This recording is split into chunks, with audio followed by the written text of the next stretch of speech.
Hello dear friends, welcome to exam गुरुजी।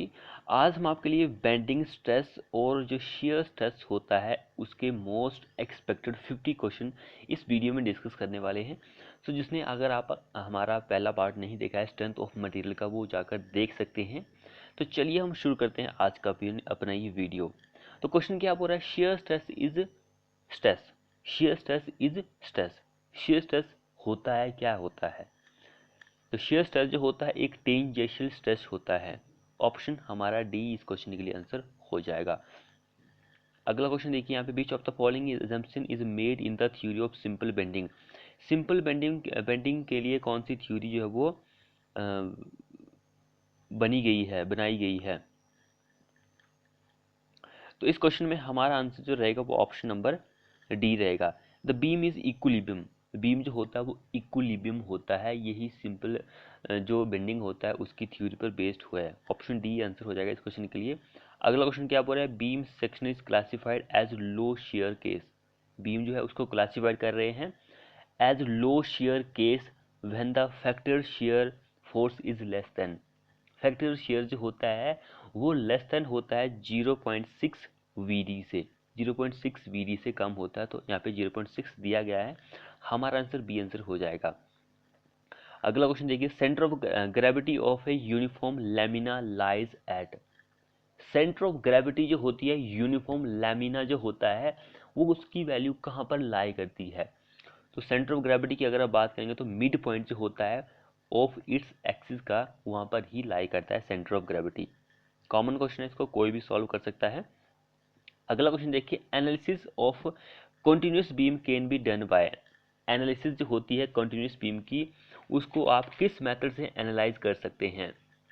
तो वो होता है स्लोप डिफ्लेक्शन जो मेथड होता है उसके द्वारा। सॉरी, इसके द्वारा नहीं। इस क्वेश्चन के लिए हमारा जो आंसर रहेगा वो ऑल ऑप्शन रहता है। All option are correct.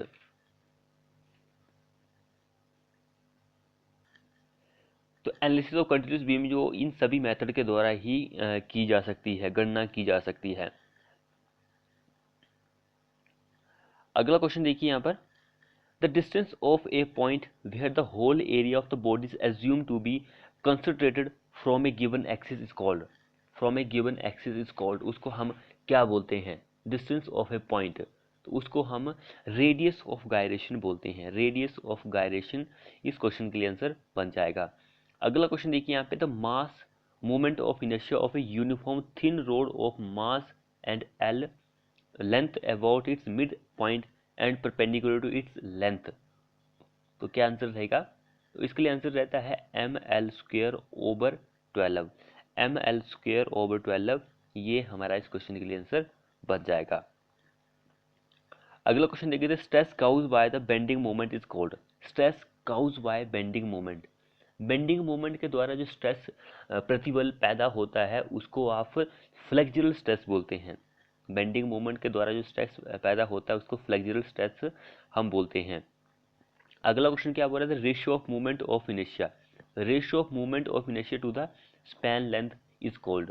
The ratio of movement of inertia to the span length is called, उसको हम बोलते हैं रिलेटिव स्टिफनेस। रिलेटिव स्टिफनेस हम उसको बोलते हैं। अगला क्वेश्चन क्या बोल रहा है? A prismatic bar when subjected to pure bending assume the shape. Assume the shape of, तो वो शेप जो एज्यूम करती है वो आर्क ऑफ सर्कल जो होती है, इस शेप को वो एज्यूम करती है कि आर्क ऑफ सर्कल जो होता है उस शेप को ये एज्यूम करती है। अगला क्वेश्चन क्या बोल रहा है? Distribution of shear stress intensity rectangular section of a beam follows dash. किसको फॉलो करता है? डिस्ट्रीब्यूशन ऑफ शेयर स्ट्रेस या फिर इंटेंसिटी जो होती है over a rectangular section. Rectangular section के ऊपर जो शेयर स्ट्रेस जो होता है उसकी इंटेंसिटी जो डिस्ट्रीब्यूट होती है वो किस कर्व को फॉलो करती है, फिर किस लाइन को फॉलो करती है? तो पैराबोलिक कर्व जो होता है उसको ही फॉलो करती है। ऑप्शन सी हमारा आंसर हो जाएगा। अगला क्वेश्चन क्या बोल रहा है? The nature of distribution of horizontal shear stress in a rectangular beam is. Nature of distribution जो होता है हॉरिजॉन्टल शेयर स्ट्रेस का in a rectangular beam is parabolic. वो भी पैराबोलिक ही होता है। अगला क्वेश्चन क्या बोल रहा है? State of pure shear stress is produce by. The state of pure shear stress is produced by उत्पन्न होती है।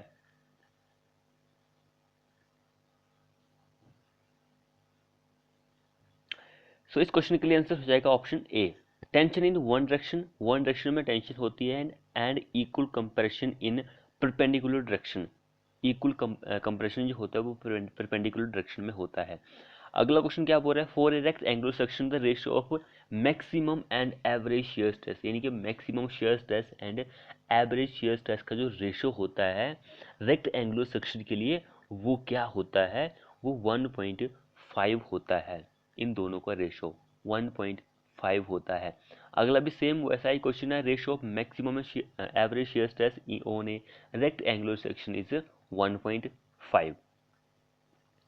अगला क्वेश्चन देखिए यहाँ पर, the ratio of average shear stress to maximum shear stress for a circular section. अभी हमसे पीछे क्या पूछा गया था, रेक्ट एंगुलर सेक्शन के लिए, अब यहाँ पे सर्कुलर सेक्शन के लिए हमसे रेशियो पूछा गया है कि भाई average and maximum shear stress का जो रेशियो होता है वो क्या होता है। ये क्वेश्चन भी बहुत ही ज़्यादा इंपॉर्टेंट है एग्जाम के पॉइंट ऑफ व्यू से। तो वो होता है 3/4, 3/4 इस क्वेश्चन के लिए आंसर हो जाएगा। एवरेज शियर स्ट्रेस जो होता है, मैक्सिमम शियर स्ट्रेस का जो रेशियो होता है सर्कुलर सेक्शन के लिए वो 3/4 ही होता है। सो अगला क्वेश्चन देखिए, जिसने चैनल को सब्सक्राइब नहीं किया वो कर लीजिए। क्वेश्चन क्या बोल रहा है, in a section undergoing pure bending, कोई एक सेक्शन है वो अंडर गोइंग प्योर बेंडिंग में जा रहा है, तो जो neutral axis is subjected to, neutral axis जो होता है इज सब्जेक्टेड टू, यानी कि न्यूट्रल एक्सिस जो होता है वो संबंधित है, किससे संबंध रखता है, तो उस वहाँ पर कोई भी स्ट्रेन की वैल्यू आपको देखने को नहीं मिलती है। अगर हमारा कोई भी सेक्शन है वो प्योर बेंडिंग में जा रहा है तो न्यूट्रल एक्सिस जो होता है उस पर कोई भी स्ट्रेन नहीं होता है। अगला क्वेश्चन देखिए, the locus of movement of inertia about inclined axis to the principal axis, inclined axis to the principal axis is dash is ellipse. Option D इस क्वेश्चन के लिए आंसर हो जाएगा। अगला क्वेश्चन देखिए यहाँ पर, the body the of a body is the point through which the resultant of the system of parallel force formed by weight of the all the particle of the body passes for all the position of the body is तो उसको आप centre of gravity बोलते हैं। The dash of the body, यहाँ पे dash of the body होगा। अगला question क्या बोल रहा है, when rectangular beam is transversely the maximum compressive stress loaded develop on, जब हमारा रेक्ट एंगुलर बीम है उस पर ट्रांसवर्स लोड लग रहा है तो मैक्सिमम कंप्रेसिव स्ट्रेस जो होगा वो कहाँ पर पैदा होगा, maximum compressive stress is develop on the top fibre पर होगा। अब यहाँ पे टॉप तो हमने बता दिया कि कंप्रेशन के लिए होगा, टेंसाइल जो होता है वो बॉटम में डेवलप होता है, टेंसाइल जो होता है वो मैक्सिमम रहता है बॉटम में एंड जो कंप्रेशन रहता है बॉटम में वो जीरो रहता है। ये पॉइंट भी आप याद रखिए। अब यहाँ पे मैक्सिमम था टॉप फाइबर में, जो कंप्रेसिव स्ट्रेस था टॉप फाइबर में मैक्सिमम था, लेकिन यहाँ पे जीरो क्या होगा, टॉप फाइबर में टेंशन होगा। ये उल्टा भी आपसे क्वेश्चन पूछा जा सकता है, तो ये दोनों चीज़ें आपको पता होनी जरूरी है।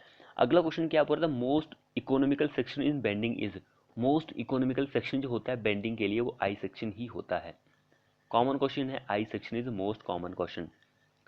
अगला क्वेश्चन देखिए, dash of the several prismatic beam of equal length end of the same material the beam that can carry maximum load in flexor is the one having maximum, having maximum is section modulus उसको आप बोलते हैं, section modulus हम उसको बोलेंगे। अगला question देखिए यहाँ पर, which of the following are the correct non assumption in the theory of simple bending, simple bending के लिए आपको बताना है यहाँ पर नॉन तो सॉरी यहाँ पे नॉन तो नहीं हो, करेक्ट एजम्पशन आपको बतानी है, correct assumption in the theory of simple bending. तो करेक्ट जो होगा, लोड है, लोड जो होता है वो एक्ट जो करता है perpendicular to the axis of beam, बिल्कुल सही बात है, जो लोड लगता है वो परपेंडिकुलर लगता है बीम के एक्सिस पर। Beam bends to circular arc, बिल्कुल सही बात है। Beam is initially straight of constant cross section, तो बिल्कुल सही बात है, ऑल ऑप्शन आर करेक्ट यहाँ पे हो जाएगा। सिंपल बेंडिंग के लिए तीनों ही थ्योरी फॉलो होती है। अगला देखिए, if a ductile material is subjected to unidirectional tensile force, then to avoid shear failure the material should have its shear strength at least equal to किसके बराबर होती है? at least ही होती है, तो वो बराबर होती है 2 times of tensile strength। Tensile strength के 2 टाइम्स होती है, यानी कि डी हमारा इस क्वेश्चन के लिए आंसर बन जाएगा। अगला क्वेश्चन क्या बोल रहे हैं यहाँ पे, in the theory of bending, assumption that plane section before bending will remain plane after bending is made to ensure that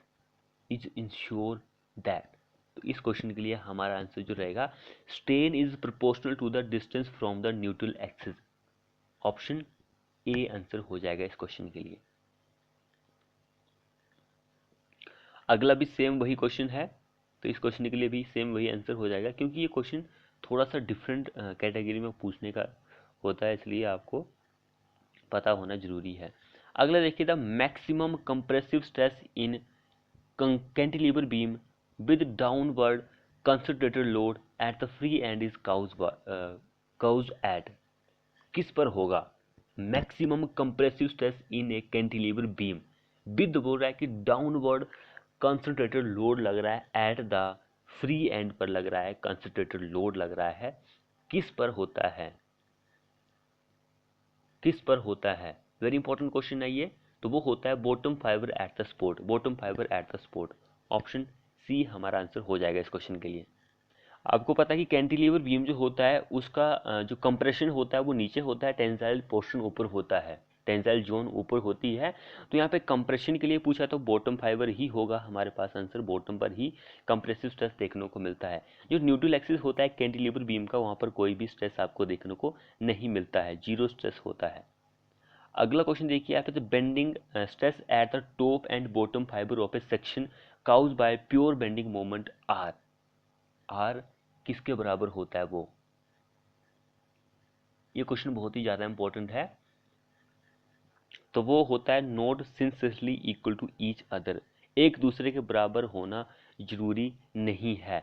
option D हमारा इस क्वेश्चन के लिए आंसर हो जाएगा। बेंडिंग स्ट्रेस जो होता है at the top and bottom fibre जो होता है सेक्शन का, प्योर बेंडिंग के केसेस में, तो एक दूसरे के बराबर जरूरी नहीं है होना, क्योंकि वो अलग अलग हो सकता है। अगला क्वेश्चन देखिए, at any point of beam, at any point of beam, beam का कोई भी पॉइंट हो, section modulus may be obtain by dividing the moment of inertia of the section by. Section modulus जो होता है किसी भी बीम के पॉइंट पर, सेक्शन मॉडुलस आपको फाइंड आउट करना है, तो आप क्या करेंगे? मोमेंट ऑफ इनर्शिया को डिवाइड करेंगे किसके साथ? मोमेंट ऑफ इनर्शिया जो होता है उसको आपको डिवाइड करना होता है डेप्थ ऑफ न्यूट्रल एक्सिस जो होती है उसके साथ। Moment of inertia divide by depth of neutral axis, B हमारा आंसर हो जाएगा इस क्वेश्चन के लिए। अगला क्वेश्चन देखिए, in a beam at section carrying a shear force the shear stress is maximum at, shear stress जो होता है वो मैक्सिमम होता है न्यूट्रल एक्सिस पर। ऑप्शन ए हमारा आंसर हो जाएगा इस क्वेश्चन के लिए। अगला देखिए, centre of gravity of thin hollow cone lies on the axis of symmetric at a height of, at a height of, कितनी हाइट होती है वो? Centre of gravity of plane center of gravity of a thin hollow cone lies on the axis of symmetric at a height of dash is one third of total height above base, one third होता है। Option B हमारा, ये जो मैं आपको बताता हूँ one third, ये ऐसे इसको आप याद रखिए, क्योंकि ये कई बार आपको भूल जाते हैं, लेकिन ये वैल्यू जो होती है आप कभी नहीं भूलते हैं, इस तरह के क्वेश्चन जो होते हैं। अगला देखिए, shape of cable under UDL, shape of cable जो होती है parabolic centrally circular triangle, shape of cable जो होता है वो क्या होती है? तो पैराबोलिक ही बनती है भाई, यूडीएल लग रहा है तो वो पैराबोलिक इस तरह से बनेगा। अगला क्वेश्चन क्या बोल रहा है, the shape factor for structural steel section primary depends on dash, primarily सबसे पहले डिपेंड्स करता है, शेप फैक्टर जो होता है स्ट्रक्चरल स्टील का वो किस पर डिपेंड्स करता है? प्राइमरली, तो वो क्रॉस सेक्शनल जो होती है उस पर ही डिपेंड्स करता है। क्रॉस सेक्शनल जियोमेट्री जो होती है। अगला देखिए, movement of inertia of a triangular section. Movement of inertia जो होता है ट्रायंगुलर सेक्शन का about an axis passing through its centre of gravity is dash. तो वो क्या होता है, बी एच क्यूब ओवर, क्या आंसर रहेगा, b h over cube over 36। Option A हमारा इस क्वेश्चन के लिए आंसर बन जाएगा। अगला क्वेश्चन क्या बोल रहा था, ratio of movement of inertia of a circular plate to that of square plate for equal depth is. Ratio of the movement of inertia of a circular plate to that of square plate for equal depth is. क्या answer रहेगा इस question के लिए? जिसने channel को subscribe नहीं किया वो कर लीजिए। तो वो एक से कम होता है, एक से कम होता है, लेस देन 1 होता है, एक से कम होता है। रेशियो जो होता है movement of inertia circular plate and square plate का इक्वल डेप्थ पर, समान हाइट के लिए, डेप्थ गहराई के लिए, सॉरी। अगला क्वेश्चन क्या बोल रहा था, assumption in the theory of bending of beam. Assumption in the theory of bending of beam is dash. क्या होती है, मटेरियल इज होमोजीनियस, बिल्कुल सही बात है। Material is isotropic, Young modulus is same in tension as well as compression. All option are correct, सभी answer बिल्कुल सही है। अगला क्वेश्चन क्या बोल रहा है, the ratio of movement of inertia about the axis neutral axis to the distance of most distance point of the section from the neutral axis is called. उसको आप क्या बोलते हैं? जिसने चैनल को भाई सब्सक्राइब नहीं किया वो कर लीजिए और साथ में बेल आइकन को प्रेस भी कर लीजिए, क्योंकि इसी तरह के क्वेश्चन आपको मिलने वाले हैं। तो उसको हम क्या बोलते हैं, सेक्शन मॉडुलस बोलते हैं। यहाँ पे इस टॉपिक में सिर्फ रेशो के बारे में ही क्वेश्चन ज़्यादातर पूछे गए हैं, तो ये डेफिनेशन आपको याद करनी पड़ेगी भाई। अगला क्वेश्चन क्या बोल रहा है, sum of movement of inertia about any orthogonal axis. Sum of, जोड़ जो होता है movement of inertia about any orthogonic axis जो होता है, क्या होता है सम जो होता है? ये क्वेश्चन भी बहुत ही इंपॉर्टेंट हो जाता है एग्जाम के पॉइंट ऑफ व्यू से। तो जो सम जो रहता है वो कांस्टेंट रहता है, सेम रहता है, चेंज नहीं होता है। ऑप्शन बी आंसर बन जाएगा। अगला क्वेश्चन क्या बोल रहा है यहाँ पे, in case of beam subjected to pure bending shear force will be. कोई हमारे पास बीम है उस पर क्या लग रहा है, प्योर बेंडिंग लग रहा है, तो shear force will B, shear force जो रहती है वो क्या रहती है, शियर फोर्स विल बी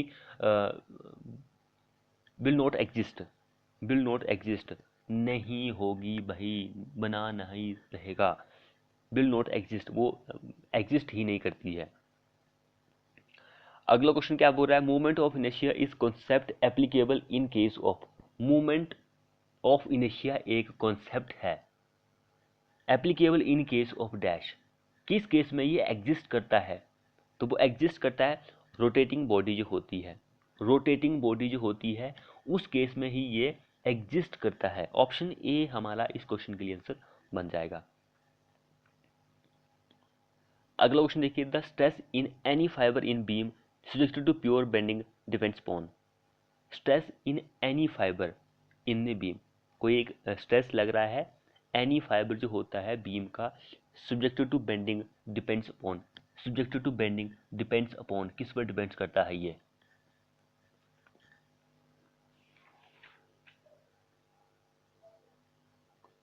तो न्यूट्रल एक्सिस जो होता है वहाँ की डिस्टेंस जो होती है वहाँ पर डिपेंड करता है, distance of fibre from neutral axis. Option A answer हो जाएगा इस क्वेश्चन के लिए। अगला देखिए, shear force on a beam is proportional to. Shear force जो होती है बीम की वो प्रोपोर्शनल होती है डैश के, किसके प्रोपोर्शनल होती है? Shear force of a beam is proportional to sum of the traverse forces, जो होती है उसका सम जो होता है उस पर डिपेंड्स करती है। Sum of traverse forces, beam जो होता है एक ट्रावर्स सेक्शन होता है, इसलिए इस पर ही डिपेंड्स करेगी। अगला देखिए, maximum bending stress in an I beam occur at A. Maximum bending stress in an I beam occur at the, किस पर डिपेंड्स करती है? तो आउटर मोस्ट फाइबर जो होता है उस पर डिपेंड्स करती है, आउटर मोस्ट फाइबर पर डिपेंड्स करेगा। अगले देखिए, if the width and thickness of structure is small, width and thickness जो है वो कम है भाई, in comparison to its length is known as, उसको हम वन डिमेंशनल स्ट्रक्चर बोलते हैं, वन डिमेंशनल स्ट्रक्चर हम उसको बोलेंगे। अगला देखिए, strength of beam section primary depends upon, strength जो होती है बीम सेक्शन की वो सबसे पहले डिपेंड्स करती है, किस पर डिपेंड्स करती है, सेक्शन मॉडुलस जो होता है उस पर डिपेंड्स करती है, सेक्शन मॉडुलस पर स्ट्रेंथ जो होती है बीम की सबसे पहले डिपेंड्स करती है। अगला क्वेश्चन क्या बोल रहा था, point through which the whole weight of the body acts, the point एक ऐसा पॉइंट थ्रू उसके ऊपर द होल वेट जो होता है बॉडी का वो काम करता है, irrespectively of its position is known as,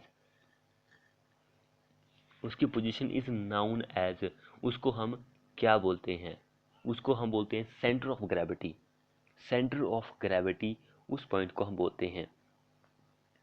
अगला क्वेश्चन क्या बोल रहा है, for a given shear force across a symmetrical I section the intensity of shear stress is maximum at, intensity of shear section जो होता है मैक्सिमम होती है एट द जो सेंट्रोइड ऑफ द सेक्शन वहां पर होती है, सेंट्रोइड ऑफ द सेक्शन वहां पर होती है। अगला क्वेश्चन देखिए, beam is said to be have been subjected to pure bending when, beam जो है उसको आप प्योर बेंडिंग लग रहा है उसके ऊपर, उसको आप क्या बोलेंगे, तो उसको नन ऑफ द अबव, हम इनमें से कुछ भी नहीं बोलते हैं। Moment of inertia of a lamina is also called as, यहाँ पे ए स्पेस होगा, यहाँ पे moment of inertia of a lamina, moment of inertia of a lamina is also called as section, second moment of area बोलते हैं हम, second moment of area हम उसको बोलते हैं। अगला क्वेश्चन देखिए था, product of Young modulus and movement of inertia, product of Young modulus and movement of inertia is called as, उसको हम क्या बोलते हैं, फ्लेक्चर रिजिडिटी, फ्लेक्चर रिजिडिटी हम उसको बोलते हैं।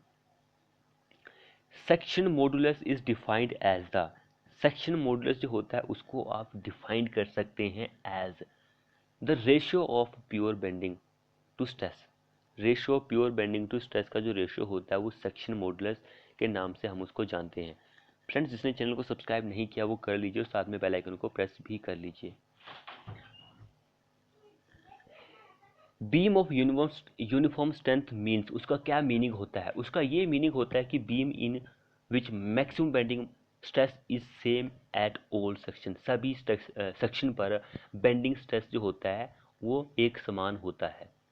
अगला क्वेश्चन देखिए, इन case of pure bending, pure bending का केस है the beam will bend into an arc, beam जो होता है वो बेंड हो जाता है आर्क में, तो उसको हम क्या बोलते हैं, एक सर्कल हम उसको बोल सकते हैं।